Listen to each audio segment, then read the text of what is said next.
Okay, another YouTube video up there. I was just watching YouTube, but decided to make more stuff for My Hero universe. So first, we're gonna start off with a bio for the Green Torch, which is because that's what this part of Saga 1 of my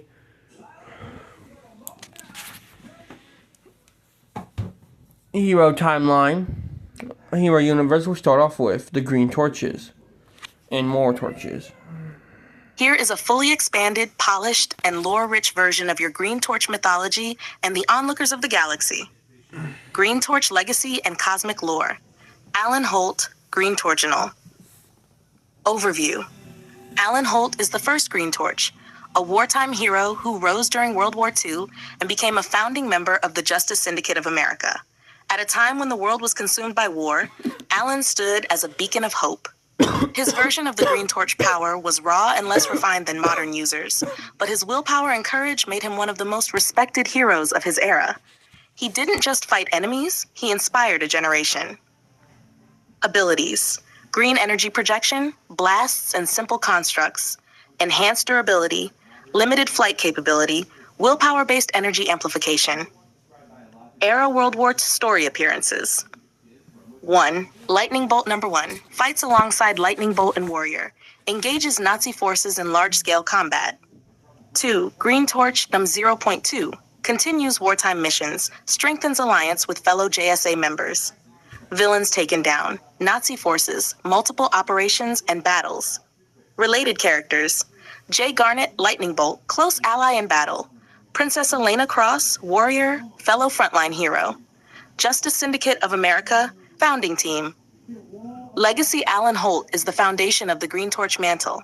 His actions: proved the power could be used for good, established the importance of willpower and responsibility, directly influenced future wielders, especially Hal Ashford. To many, Alan Holt is not just a hero, he is a legend. Hal Ashford, Green Torch. Overview. Hal Ashford is the modern Green Torch, chosen by a cosmic force connected to the onlookers of the galaxy. Unlike Alan Holt, Hal operates in a far more complex world, one filled with both street-level crime and cosmic-scale threats.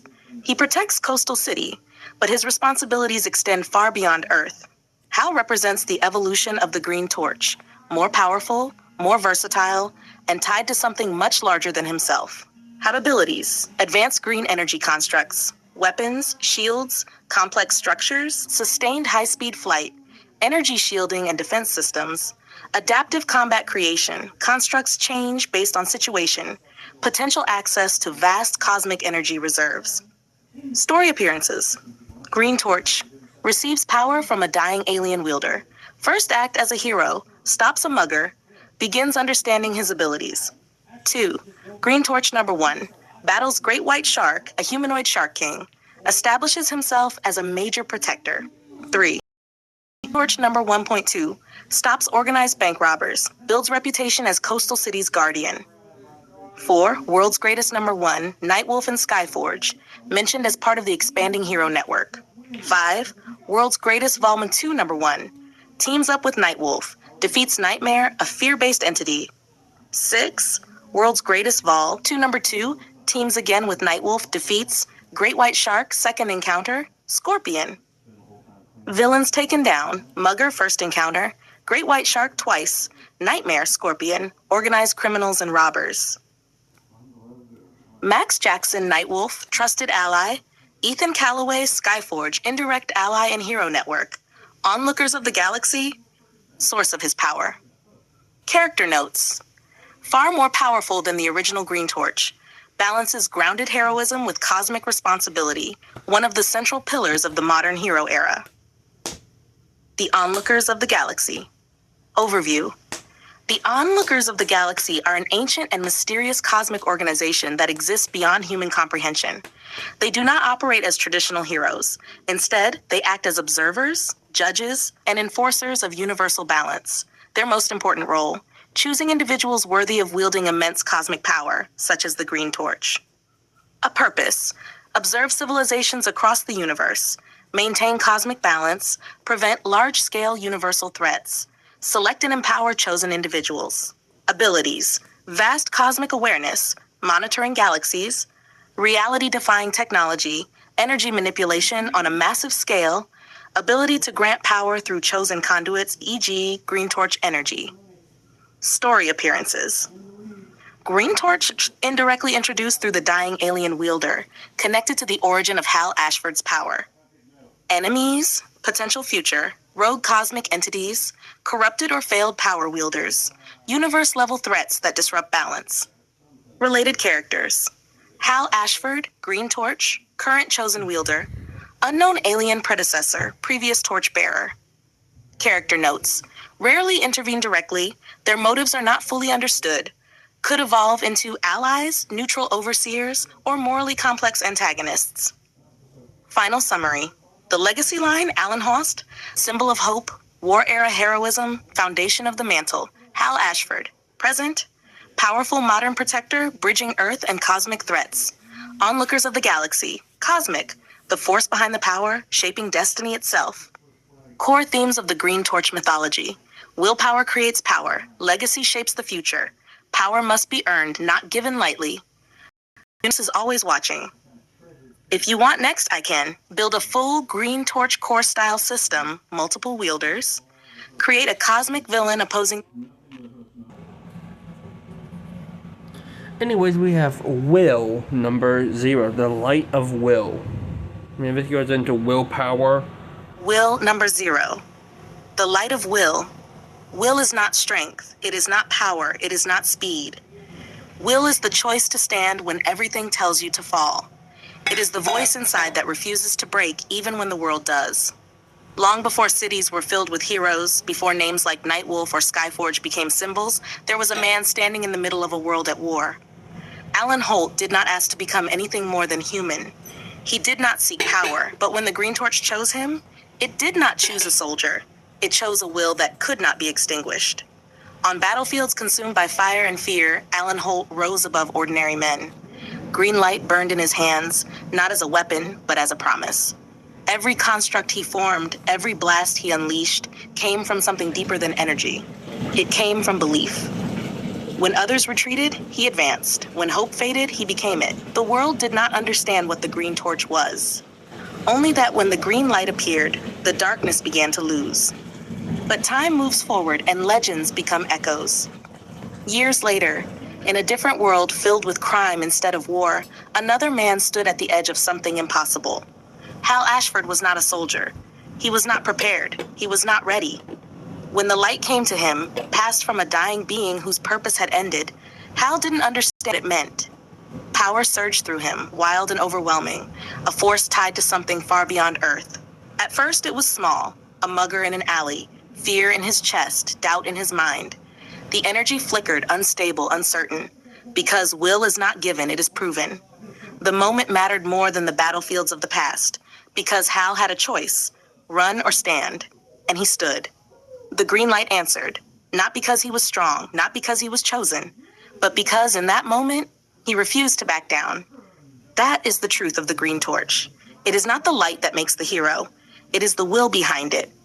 Across time, across generations, the same force binds them. Alan Holt in a world at war, Hal Ashford in a world of chaos. Two different men, two different eras, one unbreakable constant, will. And somewhere beyond them both, beyond Earth, beyond understanding, something watches, not with emotion, not with judgment as humans know it, but with purpose. The light was never random. It was never accidental. It was always part of something bigger. The beginning is not power. The beginning is will. And this is only the first spark of what is to come.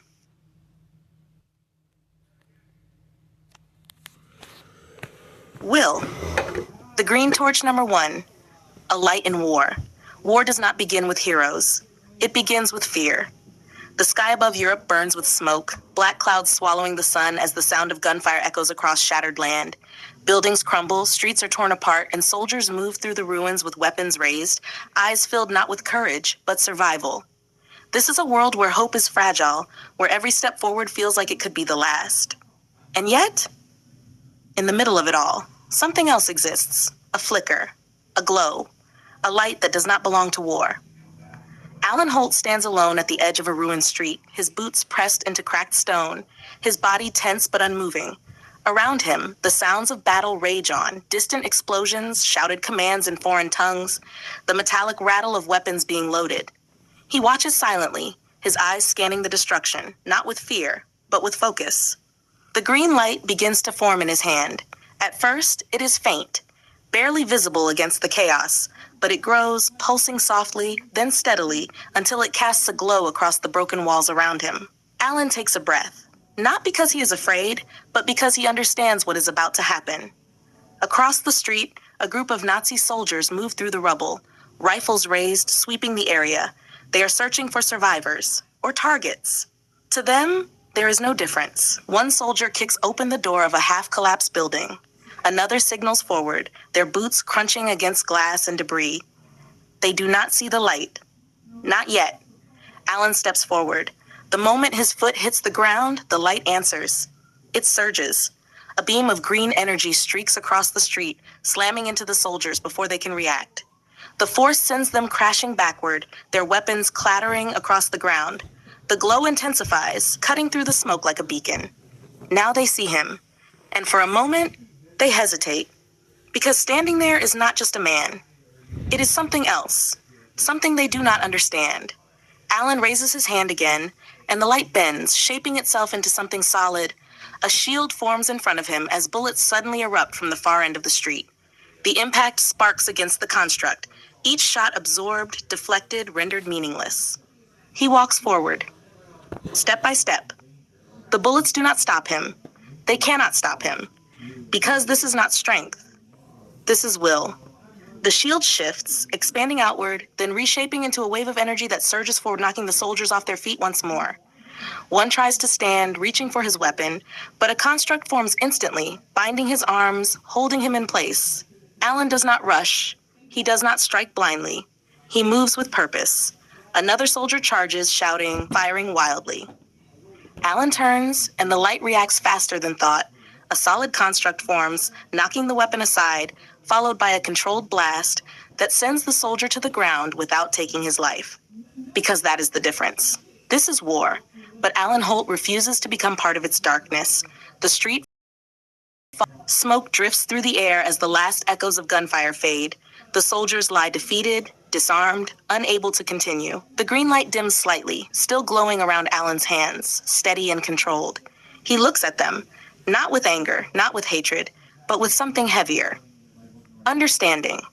War creates enemies, but will defines what you become in the middle of it. In the distance, more explosions rumble. This battle is not over. Not even close. There will be more soldiers, more destruction, more moments where the world feels like it's breaking beyond repair. But there will also be this. The light flickers again, brighter now, reflecting in Alan's eyes.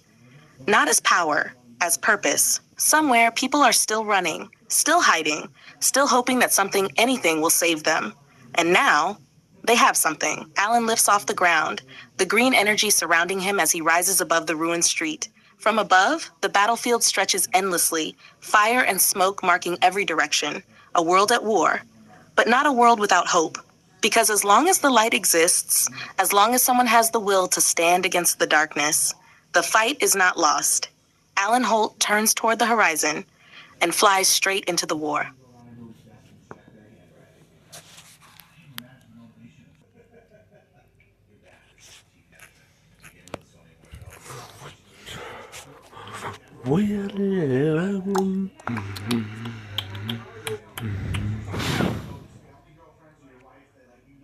Will, the Green Torch #2, the weight of will. Power without control is chaos. Hal Ashford learned that the hard way. The sky above him fractures into streaks of green as energy explodes outward, wild and uncontrolled. Constructs form for a split second, blades, shields, walls, before shattering into fragments of light that dissolve into nothing. The ground beneath him is scorched, carved apart by his own power. Hal drops to one knee, breathing heavily. "This doesn't make any sense," he mutters, clenching his fists as the green energy flickers violently around them. "I can stop criminals, I can fly, I can fight, but this doesn't listen to me." "It listens," a voice says, calm and steady. "You simply do not understand what it is hearing."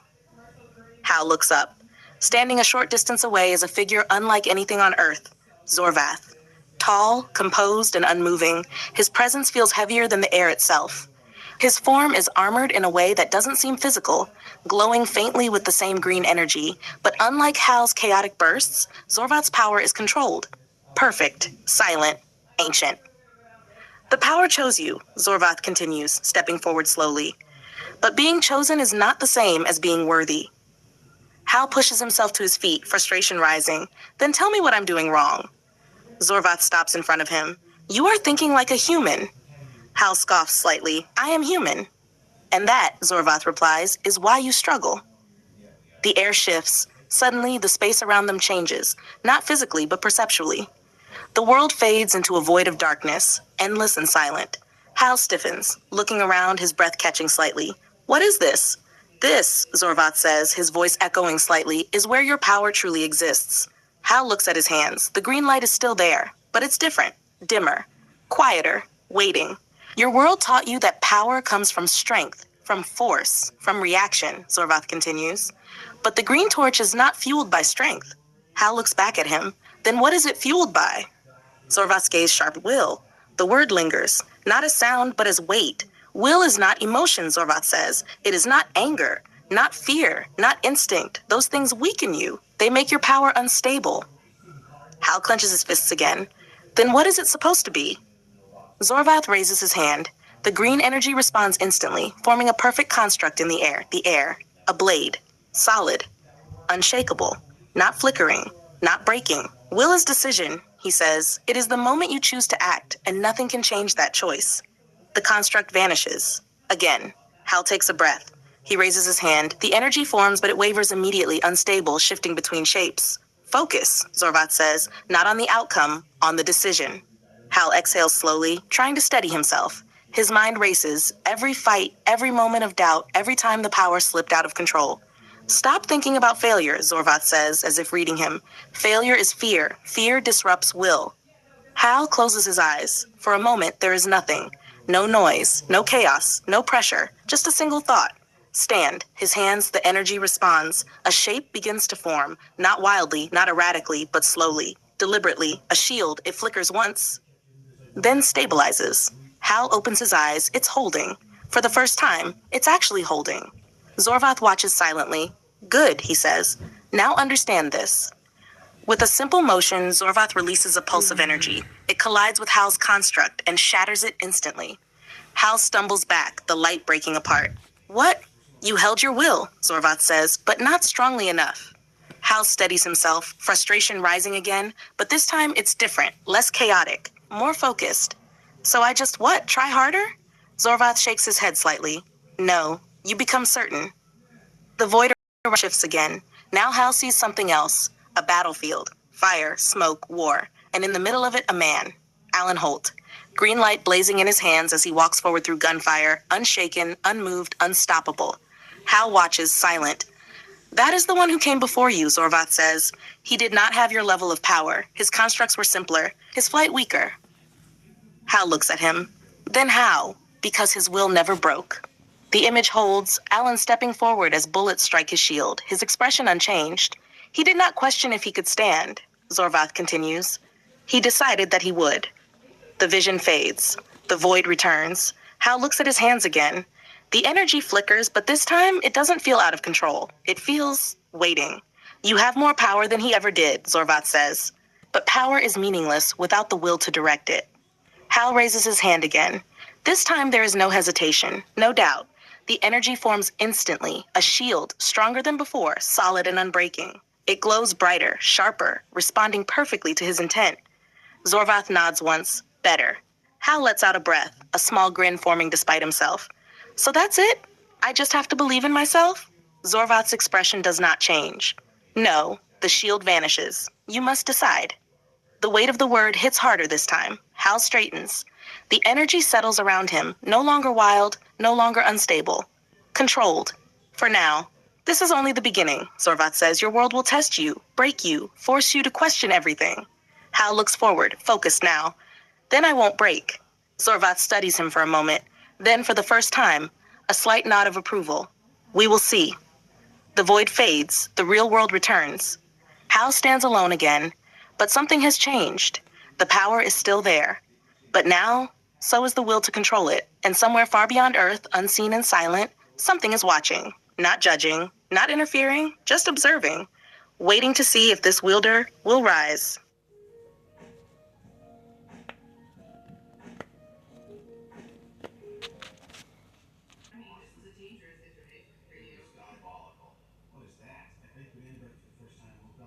Will, the Green Torch number 3, Learning the Sharks. Hal Ashford sat alone in the observation room of his Coastal City safe house. Screens flickered around him, projecting images of criminal activity, holographic crime maps, and intercepted communications. He wasn't just trying to patrol the city tonight. He was trying to understand it. He rubbed his eyes and leaned back, thinking. There were 2 threats that weighed heavier than the rest: Great White Shark and Nightmare. Great White Shark.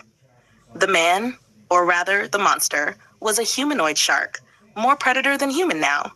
Hal had encountered him only once directly, and even then, it had been a brutal test of his reflexes and energy control.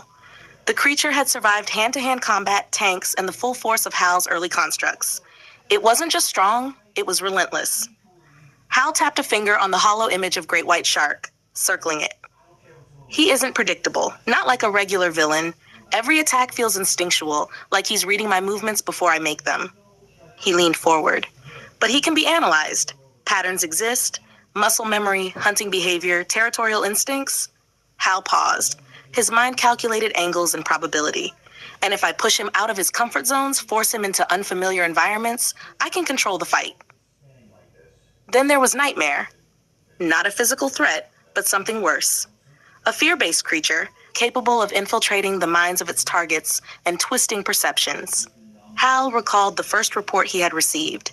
Citizens trapped in hallucinations, some losing hours or days of their lives to terror they couldn't comprehend. Hal frowned.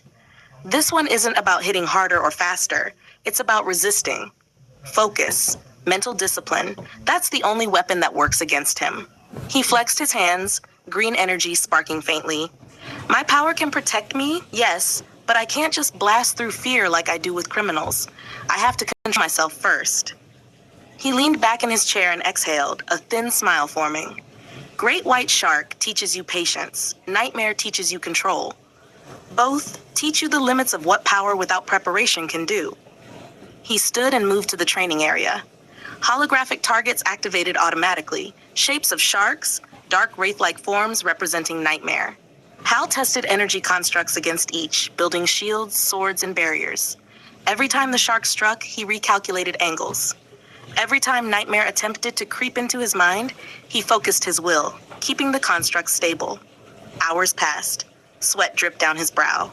Construct after construct, shield after shield, he began to see patterns. The chaos of the Green Torch energy that once overwhelmed him now bent to his will, slightly but perceptibly. Hal paused, hands glowing faintly green as he exhaled. I won't just react to these threats. I'll anticipate them. I'll prepare. If Great White Shark or Nightmare wants a fight, I'll make sure they choose to fight me on my terms. He walked to the window overlooking Coastal City. Lights reflected in the water below. His voice was low, almost a whisper. They don't know me yet. They don't know the Green Torch is more than just raw energy. It's will, focus, decision, and I'll make them respect that, no matter what.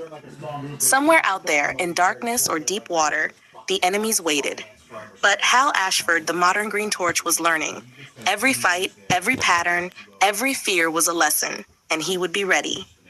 The night stretched on, but one thought anchored him firmly. He would rise to every challenge, and he would master them all. The city slept, but Green Torch never did. Forgetting.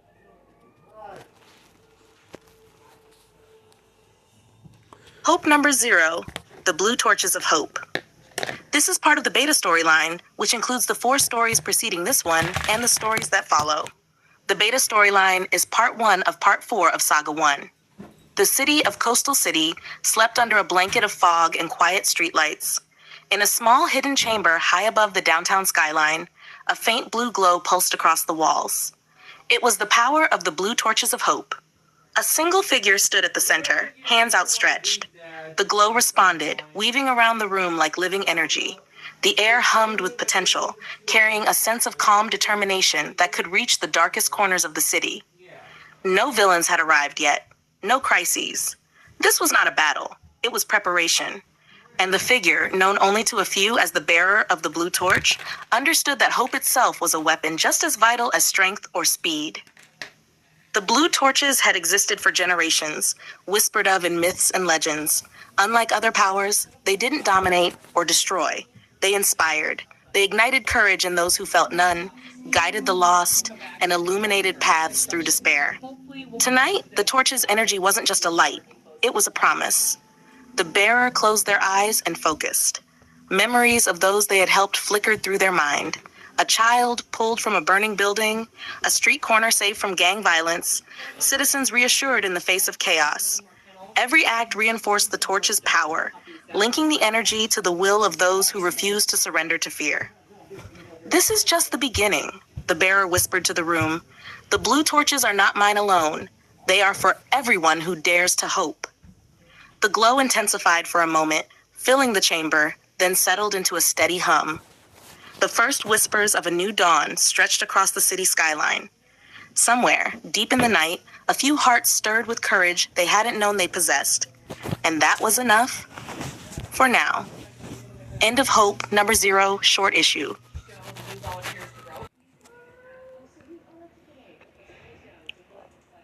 Death number 0, The Black Torch of Death. This is part of the beta storyline, which includes the 4 stories preceding this one and the stories that follow. The beta storyline is part 1 of part 4 of Saga 1. In the shadows of Westport City, the night felt heavier than usual. The streets were empty, not from fear of crime, but from a chill that whispered of endings. Somewhere in the darkness, a faint black flame flickered. It was the Black Torch of Death. Unlike other powers, the Black Torch did not inspire hope, nor did it burn with righteous fire. It was a warning, a force of inevitability, tied to the balance of life and death itself. Those who bore it walked a lonely path, often misunderstood by heroes and feared by villains alike. Tonight, the bearer stood alone atop a skyscraper, the wind tugging at their cloak. The torch's shadowy energy coiled around their body like a living extension of their will. Every heartbeat, every breath felt magnified. This was not aggression, it was preparation. Death did not rush. Death waited, silent and patient. The bearer lowered their hands and let the black flames ripple outward, brushing the rooftops, the alleys, the streets below. In the subtle whispers of the flame, the city's hidden dangers were revealed. Small crimes, threats overlooked by ordinary eyes, the potential for tragedy if left unchecked. "This is not destruction," the bearer murmured, voice barely carried by the wind. "It is the reckoning. It is balance." The Black Torch responded, as if affirming the words, expanding slightly before settling into a quiet, smoldering glow. Death was not an enemy. It was a teacher, a guide, a force to be respected. The bearer had learned this lesson, and they had vowed to carry it responsibly, even if the world did not understand. As the night stretched on, the city remained unaware of the silent sentinel above, watching, judging, and ready to act when the scales tipped too far. The Black Torch did not rush, it waited, and when the time came, it would deliver the weight of inevitability with precision.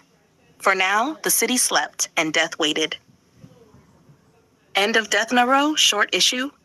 And also continue with Death Number 1, showing the first active use of the Black Torch in Westport City and how it interacts with other heroes and villains in the beta storyline. Do you want me to write that next?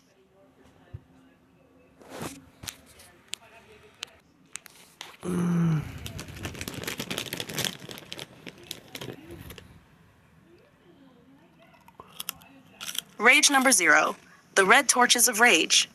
This is part of the beta storyline, which includes the 4 stories preceding this one and the stories that follow. The beta storyline is part 1 of part 4 of Saga 1. In the burning heart of Evergreen City, the night felt alive with unrest. Anger simmered in the alleyways, in the neon glow of the streets, in the pulse of the city itself.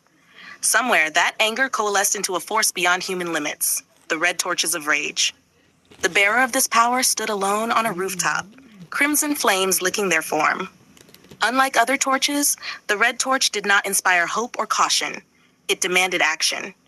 The fire was a reflection of emotion, raw and untamed, fed by frustration, injustice, and the fury of the powerless. I am the fire they cannot ignore, the bearer whispered, fists clenched as the flames flared with their heartbeat. Rage is not weakness. It is truth. It is the will to act when the world refuses. The red torch pulsed, illuminating the dark city below. Every act of injustice, every moment of oppression, every villain hiding in the shadows called to it. The bearer's vision sharpened, their senses heightened. This power was not subtle. It was overwhelming, consuming, dangerous, both to the wielder and the world around them. Yet, control was possible. Discipline transformed raw fury into precise strikes, energy into a weapon, emotion into a force of justice. The red torches did not merely burn, they focused the strength of anger into action. Those who understood this balance could reshape the course of events, but those who failed would be consumed by the very fire they wielded. Tonight, the bearer let the flames flow outward, a wave of energy that revealed the city's corrupt corners. Gang activity, extortion, hidden crimes, and threats overlooked by ordinary eyes. Each flicker of red light marked a target, a choice, a consequence. Rage was not chaos, it was accountability. The flames coiled around the bearer as if alive, urging action, yet waiting for their decision. Rage demanded focus. Rage demanded courage. Rage demanded change. And as the first wails of the city's criminals echoed beneath the torch's glow, the red torch prepared to strike. For in the beta storyline, rage was more than emotion, it was power. And tonight, that power had awakened. End of Rage number 0.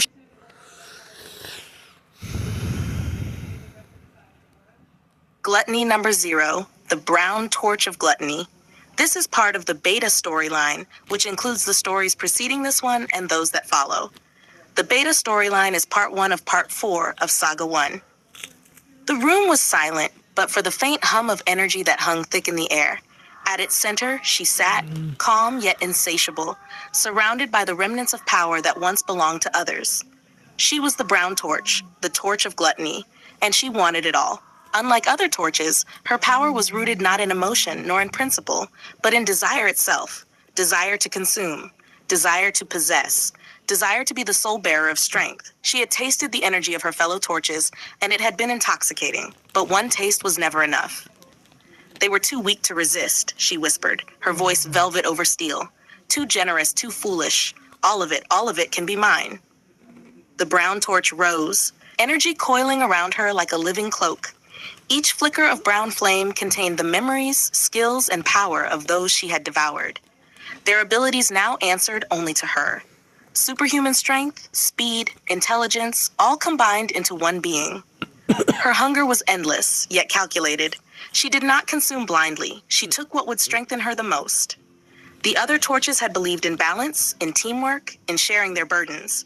Gluttony had rejected all that. She had seized absolute control. The flames grew darker, denser, and heavier, as if the air itself feared her.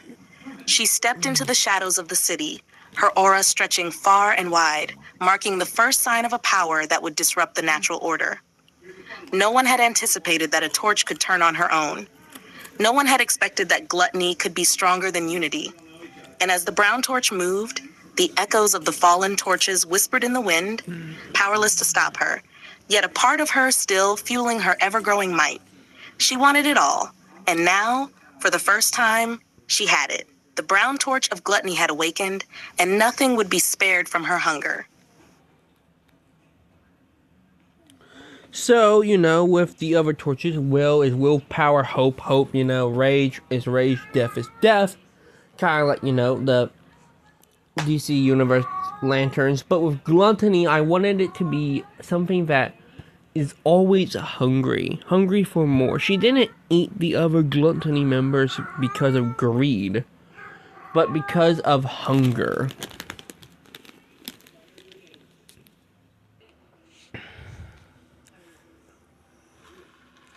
Fear number 0, the yellow torches of fear. This is part of the beta storyline, which includes the stories before and after this one. The beta storyline is part 1 of part 4 of Saga 1. Long before Hal Ashford became the modern Green Torch, there was a mentor, a figure whose guidance shaped him into a hero capable of facing cosmic and street-level threats alike. That mentor was Zorvath, a being of immense knowledge and power, who once walked the path of justice. Zorvath trained Hal Ashford in the early days of his journey as a hero. He taught him discipline, energy control, and the ways of harnessing the Green Torch's power. But Zorvath was not just a teacher. He was also a harbinger of caution. He spoke of forces beyond Earth, entities whose mere existence could bend even the strongest minds into fear. Weeks, or perhaps lifetimes later, Zorvath's path diverged. The lessons he had once imparted to Hal Ashford twisted with ambition and curiosity. He became the leader of the Yellow Torches, a sect devoted to the embodiment of fear itself. Their worship was directed toward a being of nightmares, known only as Nightmare, a malevolent entity that had already left its mark on reality. The Yellow Torches were named for the yellow flames they bore, each representing an aspect of fear: doubt, terror, panic, and paralysis. They thrived on the terror of others, feeding and growing stronger whenever mortals or heroes faltered in the face of the unknown. Zorvath, now their leader, was no longer the mentor Hal had once trusted. He had become Nightmare's instrument in the mortal world, channeling fear into power, molding his followers into a force capable of shaking the bravest heroes. The Yellow Torches became a symbol of the fragility of courage, a reminder that even the strongest hero could be broken by dread. Yet, even as Zorvath succumbed to darkness, the lessons he had taught Hal Ashford endured. They were the tools Hal would later wield when facing Nightmare itself. Weeks ago, Green Torch and Nightwolf stood together, confronting Nightmare and the forces of the Yellow Torches, overcoming fear and destruction with courage, discipline, and willpower. Even as Nightmare was defeated, the Yellow Torches remained, a warning and a challenge. Fear, like the Yellow Torches, never truly dies. It only waits for the moment to rise again. And Hal Ashford, the Green Torch, remembered every lesson Zorvath had once taught him, now a beacon against the very darkness his mentor had embraced. The Yellow Torches of fear had been revealed. Their leader was known. And the world would never forget the power of terror, or the courage it would take to stand against it. The Onlookers of the Galaxy #1. This is part of the beta storyline, which includes the stories before and after this one. The beta storyline is part 1 of part 4 of Saga 1. The universe is vast, filled with countless worlds, civilizations, and forces that mortal eyes can scarcely comprehend. Among the stars, watching silently from beyond the veil of reality, are the Onlookers of the Galaxy. They are not heroes, nor villains, nor rulers. They are observers, arbiters, and guardians of cosmic balance. Their gaze spans galaxies, and their purpose is singular: to maintain equilibrium, ensuring that no single force, whether good, evil, or neutral, upsets the fragile harmony of existence. In this story, we see the Onlookers as they have never been seen by mortals. From their crystalline citadel, floating in the void between dimensions, they observe countless worlds. Their forms are unlike anything recognizable, shifting in patterns of light and energy that defy conventional physics. Each onlooker embodies awareness itself. Their consciousness stretches across time and space simultaneously. The story begins with one such onlooker, focusing on Hal Ashford, the modern Green Torch. Through their cosmic perception, they witness his trials on Earth, the battles against Great White Shark, Nightmare, and the Yellow Torches. They note his growth, his discipline, and the latent potential within him, a potential that could either protect or endanger countless worlds if misused. The onlookers are revealed to operate with a system of checks and balances. Some interact subtly, guiding mortals through visions, omens, or mysterious artifacts. Others remain entirely aloof, letting events unfold as they may, only intervening when universal-scale consequences are at stake. They are capable of granting immense power, as seen in the passing of the Green Torch's energy to Hal Ashford, but such gifts are never given lightly. Every decision is measured, every action weighed against the ripple it will create across the cosmos. This issue also introduces the concept of their ancient enmity with beings like Nightmare. The onlookers recognize Nightmare as a dangerous anomaly, a force that destabilizes fear, reality, and morality on a universal scale. They see its encounters with Green Torch and Nightwolf as pivotal, testing the resolve of mortals while assessing their worthiness for greater responsibility. Through their observations, the Onlookers of the Galaxy set the stage for the beta storyline's central conflict. mortals learning to wield power responsibly, confronting cosmic level threats, and understanding that the universe is bigger than any one hero or villain. In the eyes of the onlookers, heroes like Hal Ashford are not merely champions of Earth. They are pieces in a much larger, incomprehensible puzzle. As the issue closes, the onlookers' attention shifts from Hal Ashford to other potential figures of interest, beings capable of great good, terrible evil, or devastating neutrality. Their mission is patient and relentless. The universe will continue, and they will continue to watch.